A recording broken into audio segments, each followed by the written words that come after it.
noticias internacionales, la guerra en Ucrania cumple ya 6 meses. ¿Cuál es el balance de esta invasión? Rafael.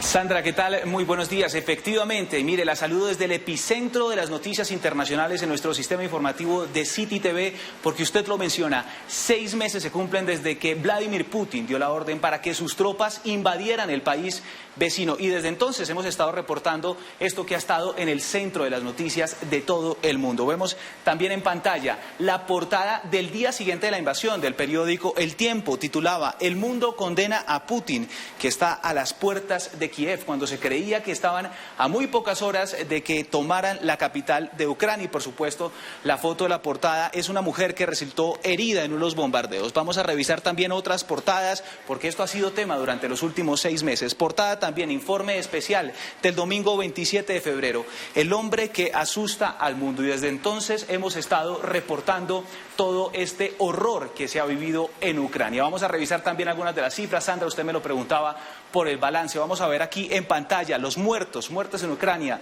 Más de 14.000 personas según estimaciones, y podrían ser más. De ellas 9.000 soldados reconocidos por Ucrania, 5.500 civiles y 362 de ellos niños. También hablamos del otro problema que ha generado la guerra, la peor crisis de desplazados desde la Segunda Guerra Mundial. Son más de 12 millones de desplazados. 5 de ellos se han movido a países vecinos y otros 7 millones se han desplazado internamente. Y precisamente para analizar estas cifras y para analizar lo que ha pasado, nos acompaña el profesor Víctor Mijares, coordinador de la Maestría en Estudios Internacionales de la Universidad de los Andes.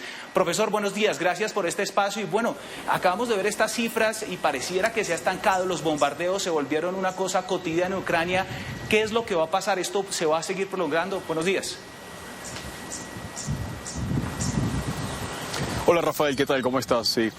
Bueno, lo que hemos visto es esta prolongación de la guerra, una guerra que en teoría iba a durar un poco menos, tomando en consideración las ventajas militares que supuestamente tenía Rusia sobre Ucrania, y estamos viendo una guerra que se ha convertido en parte del paisaje.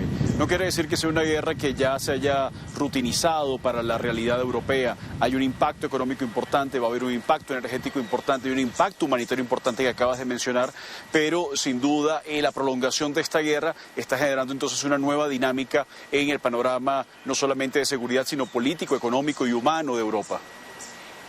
Profesor, lo invito a que veamos el siguiente mapa, que es actualizado. ¿Dónde están las tropas rusas hoy en Ucrania? Ustedes lo van a ver en pantalla. Inicialmente las tropas ingresaron por varias partes, sin embargo sobre el mes de abril les tocó replegarse y en este momento están concentrados en toda la parte derecha de sus pantallas, toda el área del Donbass. Recordemos que la península de Crimea ya había sido anexada en 2014. Profesor, ¿este era el plan de Putin o les tocó replegarse? ¿Ucrania resistió un poco más de lo que se había pensado? ¿Y cuál es el interés en esta área del Donbass? Casi todos los analistas políticos y de seguridad y analistas militares coinciden en que termina siendo muy difícil definir cuál era el plan original de Putin. Lo que sí se sabe es que en este momento hay un repliegue de tropas en el norte, como tú lo acabas de mencionar, y hay una concentración de fuerzas, es decir, Rusia ha decidido concentrar fuerzas en aquellas zonas en donde pueda tener mayor probabilidad de éxito. Esto es, como ya mencionaste, el Donbass, naturalmente el sur, y muy importante, esto pareciera ser una guerra terrestre pero con fines marítimos. Es decir, se le quiere negar el acceso al Mar Negro a Ucrania, tratando de recobrar parte de lo que era un territorio imperial ruso, incluso desde antes de la Unión Soviética, un territorio imperial ruso que le pueda generar ventajas económicas y ventajas estratégicas en el Mar Negro, que es la salida natural de Rusia hacia los mares cálidos. En ese sentido, pareciera que Rusia se dio cuenta que no tenía la capacidad de llevar adelante la campaña que quería llevar. Por lo tanto, está concentrando fuerzas en donde puede realmente ganar, pero no está teniendo los resultados esperados. No está teniendo los resultados esperados. Profesor, también quiero preguntarle por el sistema internacional. Estados Unidos hace pocas horas anunció más inversión, más apoyo militar, pero pareciera que se ha quedado ahí, le dan a Ucrania y Ucrania está luchando esa batalla sola y lo mencionamos también al inicio, se está convirtiendo en parte del paisaje. ¿Qué está pasando en el sistema internacional? Pues en el sistema internacional hay claramente algunos perdedores y ganadores. Entre los perdedores, desde luego, que que está la propia Rusia, que está Europa Occidental y Ucrania, que por supuesto es la víctima de todo esto. Pero yo creo que en el mediano largo plazo tenemos algunos ganadores.